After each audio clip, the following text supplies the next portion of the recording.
রিফাত রশিদ যিনি বৈষম্যবিরোধী ছাত্র আন্দোলনের নেতা, ওই সময়ে তখন আমাদের পার্টি গঠিত হয়নি।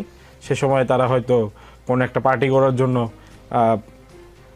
আসিফ নজরুল স্যারের কোনো একটা ছাগল তারা নিয়ে গিয়েছিলেন। এখানে ব্যক্তিগতভাবে যদি আমি দেখি বিষয়টা আসলে খুবই হাস্যকর। আমার কাছে ব্যক্তিগতভাবে তাদেরকে কোশ্চেন করেছি, তারা বলেছে যে এটি আসলে সেই সময়ের সাপেক্ষে উচিত ছিল, কেননা এই যে ছাগল, এই মানে আসিফ নজরুল স্যারের সাথে তাদের একটা দ্বন্দ্ব বা ওই জাতীয় কোনো কিছু বিষয় ছিল, কারণ তাদের মনে হয়েছে যে আসিফ নজরুল স্যার তার জায়গা থেকে দায়িত্ব পালন করতে ব্যর্থ হচ্ছেন।